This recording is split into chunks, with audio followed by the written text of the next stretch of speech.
You are listening to the Critical Mass Radio Show, Orange County's business talk show, focused on exploring topics of interest to CEOs who are leading middle market companies. With your host, Richard Franzi. Hello and welcome to Orange County's longest running business talk show. I am your host, Rick Franzi. We have an exciting show planned for you. Why do you say? Because Steve Vengrow is our guest. He is the founder of Synergy Resource Group. Steve, welcome to the program. Thanks for having me, Rick. Appreciate it. You're welcome. Let's get started with your story. Can you tell us about the motivation or your inspiration to start your firm? Well, I had been in the space that I'm in now for probably about 10 years and working for other organizations and realized that there was efficiencies that we weren't really focused on that I could get better at, and thought I'd be better off going out on my own. And so I took the leap of faith, so to say. That's a big decision. Absolutely. Okay. Did you at the time recognize what a big decision it was? Had you considered it previously, or was it just kind of the obvious decision for you?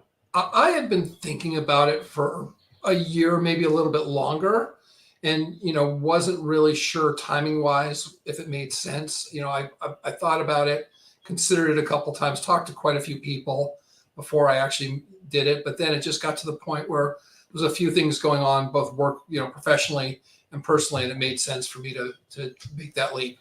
That's a really interesting and valid point too, Steve, because when you decide to become an entrepreneur and to start a company, it's not just a professional decision, it's a personal decision because Definitely. It's the nature of what an early stage and a startup requires of you, right? Absolutely. I mean, definitely, even though I'd been working in the business for, call it 10 years at the time I did it, and understand the ins and outs of the business that I'm in, I didn't realize how much more time I would be putting in when I was the one calling the shots and actually having to do everything myself at the beginning. Yeah, many people become an entrepreneur for the freedom of being an entrepreneur, controlling my own calendar.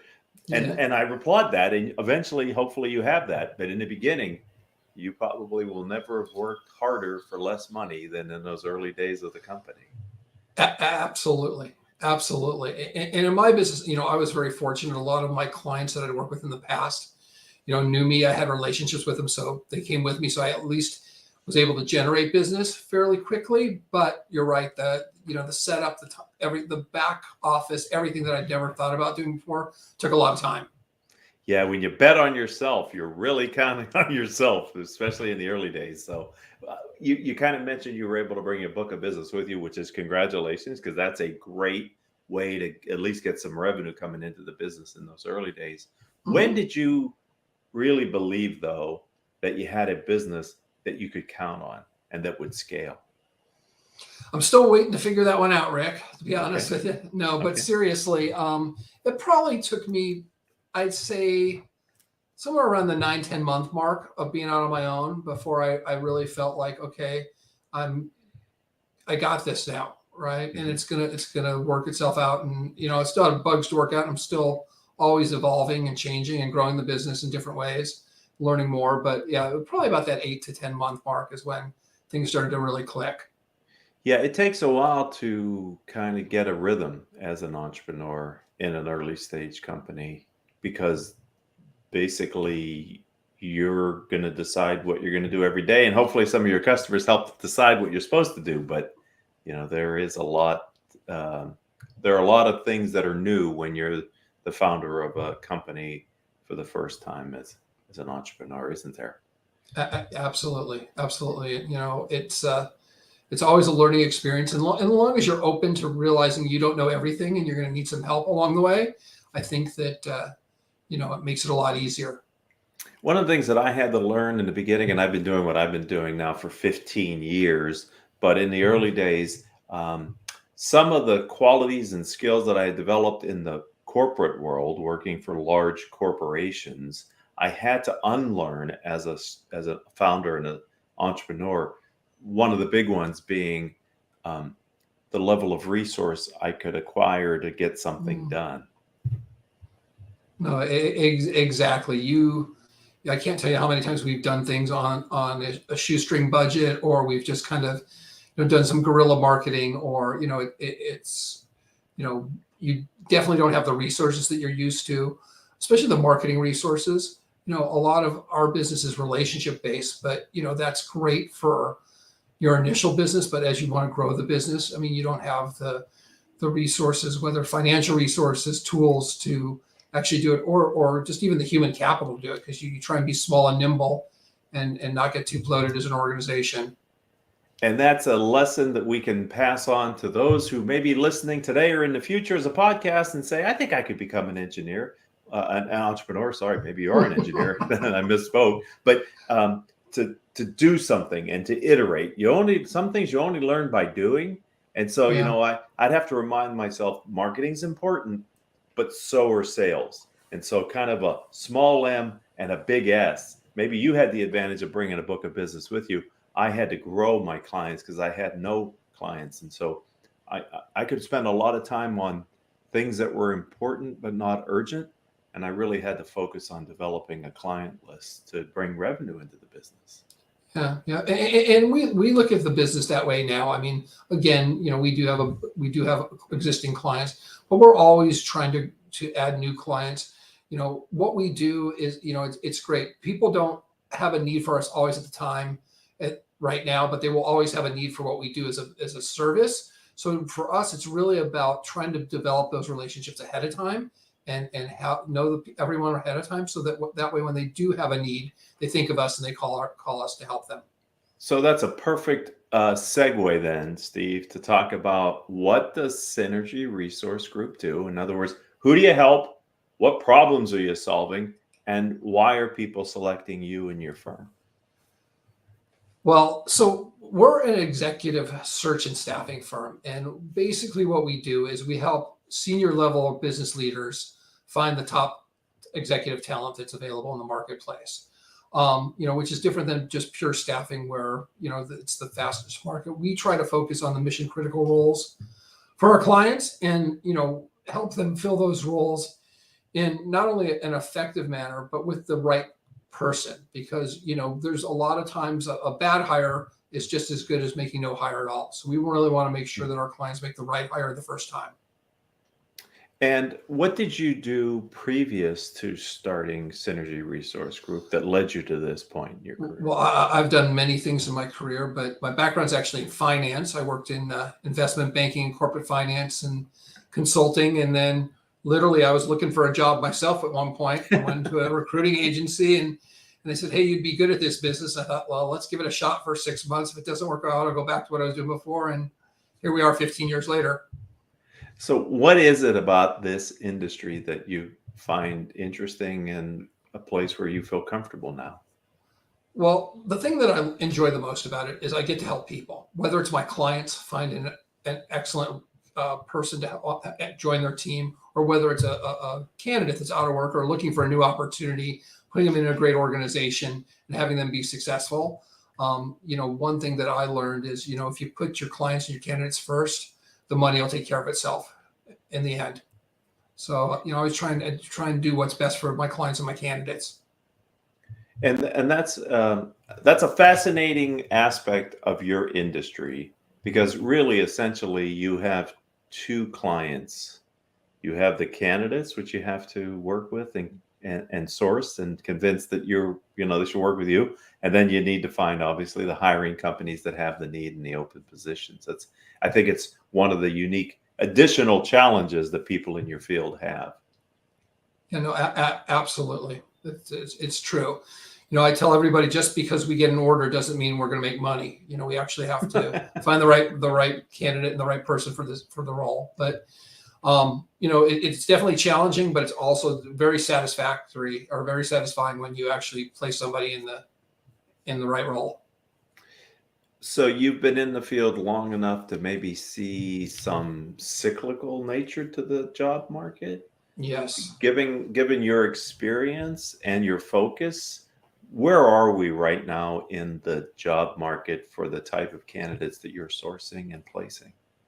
Well, I talk to a lot of colleagues in the industry all the time. And one of the things, everyone's talking about it, the market's really slowed down this year. And I agree with that to some extent. It's slowed down compared to the last 2 years because the last 2 years have been so dynamic and it's been so busy for our industry. I actually feel like we're really hitting more of a normal market right now, what would be normal, but it feels like a slowdown since where we've been the last couple of years. I think, I think the economy itself is, there's a lot of people unsure. There's a lot of people hearing about layoffs. I think a lot of companies have put some of their hiring on pause, but I think it's short-lived. I think by the Q4 this year, we'll start seeing hiring start to trend back upward again. So I work with middle market business owners, CEOs, and they have been lamenting for some time how difficult it has been for them to find the kind of candidates that they're looking for. Mm-hmm. Is that your experience as well, that it's kind of a candidate challenged market? Or do you have a different perspective based on your role? Well, absolutely. A lot of the roles that we fill are niche roles that are, it's not a dishwasher where there's going to be 7,500 people that can do it. It's going to be a specific skill sets. So it does make it a candidate challenge market as far as the skills and the resources to do it. So I think that bodes well for somebody that's in a good niche.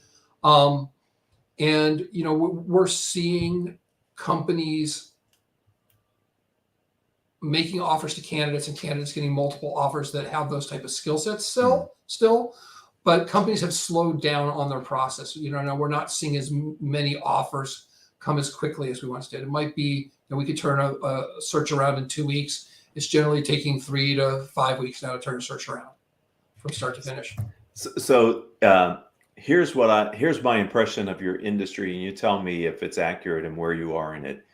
At sometimes when it's a demand favored market, in other words, the hiring people have choice, they can sometimes get very particular and keep wanting to see one more candidate in case they haven't found the ideal person, which can be frustrating. Yes. And then on the other side, when it's a supply side opportunity, the candidates can be very selective, or to your point, out in the marketplace looking at all the potentials, which makes it hard for them to pick one. And so for me, that's just another element that you face in your space, because you're sort of being ping-ponged sometimes back and forth between those two dynamics. Am I at all accurate with what I'm saying? Well, as I tell people, sometimes I'm selling a product that doesn't want to be sold, right? Okay, and I've seen it work favorably and unfavorably for both sides. I've seen clients wait too long to hire a candidate, they come back to me 3 weeks later to make an offer. That candidate's already found another job. And then I've seen, candidates get multiple offers and counter offers from their current company, and they either, hesitate too long, or they make the wrong choice, and they're calling me 3 months later saying, I wish I had listened to you and, taken that opportunity you brought to me. So we see that quite a bit. So in your space now, when you're talking with employers and candidates, does the topic of remote work, hybrid work, in the office work, is that a conversation that's being had in your space, in your experience? Yes, and I always ask my clients when they come to me for these roles. I ask them what syntax they're using as far as in office, hybrid, or remote. I can tell you this: a year ago, 35% of the roles we had were fully remote. 50-60% were hybrid, and there was a little bit in office. Now we've seen a shift away from fully remote. I would say 10% or less of the roles we have are fully remote. The majority of the roles that we're seeing are hybrid, and that could be anything from 3 days in the office, 2 days remote, or 2 days in the office, 3 days remote. And I do have probably 5% of clients that are going back to fully in office type of situations. I don't know how viable that is, because a lot of candidates aren't interested in those type of roles, but we'll see how it all plays out over the long haul. But I think hybrid's the model that's here to stay for sure. Okay. Yeah, because there was an interview that I saw with Elon Musk and CNBC earlier this week, and he was talking about his bias to have people in the office, and it was just a different take. And I do think there is a growing sense amongst leaders of wanting to get the people back in the office for culture, productivity, and other reasons. So it will be interesting, Steve, to see how this over time, where it settles. 20 years ago, 10 years ago, 5 years ago, pre-COVID, if an employee or a candidate were to seriously question how many days a week you expected them in the office, I'm not sure, Steve, they would be viewed as a very viable candidate by most employers, right? Absolutely. Absolutely. I literally was just having a conversation with the CFO yesterday about this. And one of the things that we talked about, especially, the younger generation, I mean, we were fortunate, Rick. We grew up when we were fully in office. So we had coaches and mentors, people that took us under their wing and helped us. And not that you can't do that via Zoom and Teams, but it's just a lot harder to do it. So I think, for people to really grow and become good leaders in the future, they need somebody, they need a mentor, they need a coach. And it's hard to really develop that relationship and effectively, get what you need out of it if you're not, face to face with the person sometimes, at least. That's a fantastic point, because that's a temporal reality. I mean, that is true when you are early on in your career. The benefit of being around those mentors, both formally and informally, you pick up things just from being in their vicinity. And after you've been in the business for a while, if you missed that because you were fully remote, let's say, I would think it might actually be hard to pick up later in their career. It'll be interesting to see if there's any longer term impact of the fact that they weren't able to kind of assimilate and associate the way previous generations have been able to.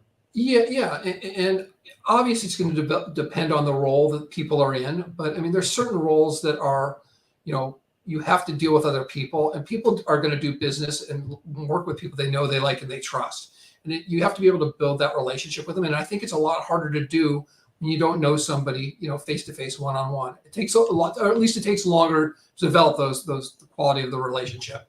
Yeah. So that's put a pin in that one, because that will be interesting to see, because some of my longest term friends in business were acquaintances that I made in my early few jobs when we were all at the same stage in life. And so it will be interesting to see. Hopefully it doesn't have a negative effect for those individuals. We have a few minutes left. I'm wondering if you could think about and maybe give us a piece of business advice that maybe someone gave you earlier in your career, or one that you like to pass on to either your clients or your candidates. Is there something you can share with us that has been helpful for you as an entrepreneur? Well, as an entrepreneur, there's always going to be days when things are going well, and always days when we have some challenges. And, what I've always found is, when you hit those challenges, sometimes it's easy to get down on yourself or just get down on the situation, but just find something positive, something that you're thankful for or grateful for. Find something positive that'll usually kind of turn your attitude around and help you get jump started and get back to what you need to get done. And, they always say is the only way past it is through it. So, you just got to kind of work through it to get to the next level, the next stage of where you need to go.